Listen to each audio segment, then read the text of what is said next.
Those who disown their parents, what was the final straw?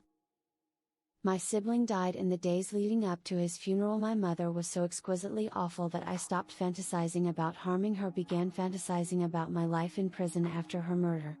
At one point I was standing behind her at the top of a flight of stairs as she monologued about how everything was my fault. I could have pushed her, but instead promised myself that after I made it through the funeral I'd never speak with her again. This year marks a decade since I last spoke with her. My only regret is not cutting her out of my life earlier. Long and short, I was SA'd by uncles as a child, multiple occasion. Tons of rage issues because of it.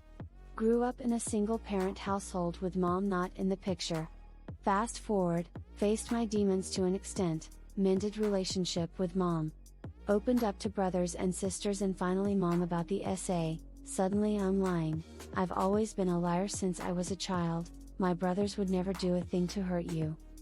Straight up alienated by my family tree because said SA. Ended the last convo with, "You didn't protect me as a child, you won't protect support me as an adult, and you won't protect my children either. What use are you to me or any of us?" There truly wasn't one. It just was so much, for so long that I just stopped.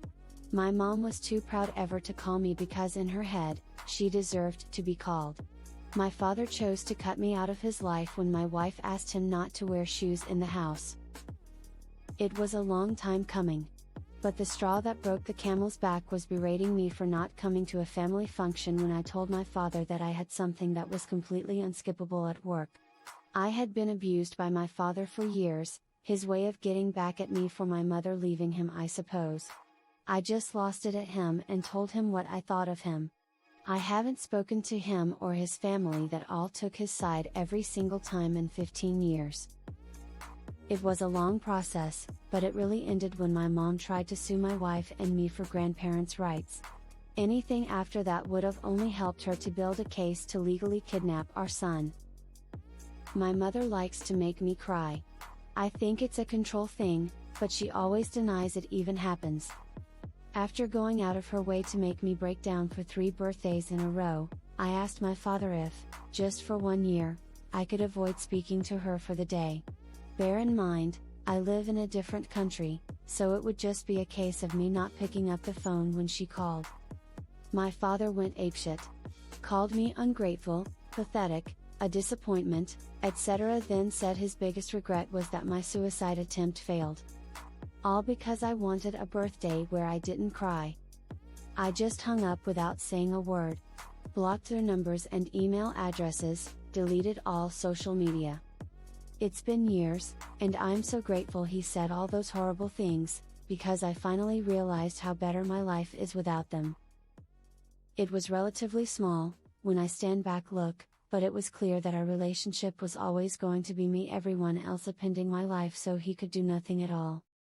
The final straw was a request for me to attend an appointment that would mean a 1.5-hour bus ride each direction, missing classes, missing work, make my own arrangement to stay somewhere overnight. I couldn't stay in my parents' home unless I slept in a sleeping bag on the floor somewhere I didn't own a sleeping bag, also my father could play happy family in public. Again. I didn't get on the bus. I went to class. I had a bad day at work. Then I slept in my own bed. I didn't mean it to be forever, but I realized while my work day was tanking, I would still rather be doing that than pretending to be a happy family. Every day since has been better than it would be if he were in my life. He made good days miserable, bad days hell. I wouldn't say disowned, but certainly ghosted. My mother died when I was in college. It was horrible seeing her in hospital, skin yellow from jaundice, slowly succumbing to alcoholism. My father was a hardcore drinker too.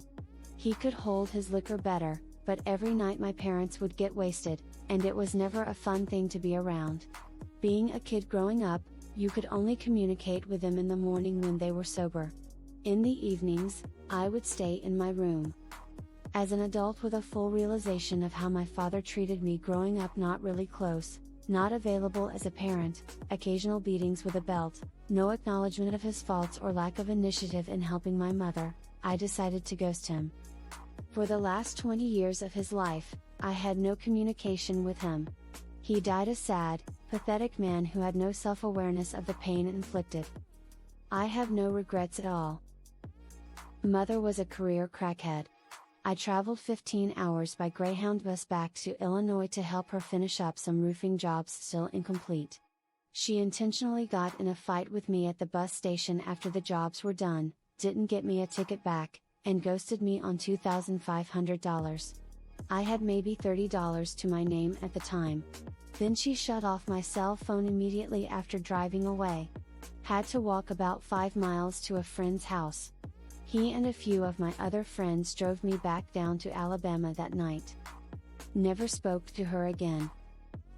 I had a kid and realized I didn't want them having any influence in her life.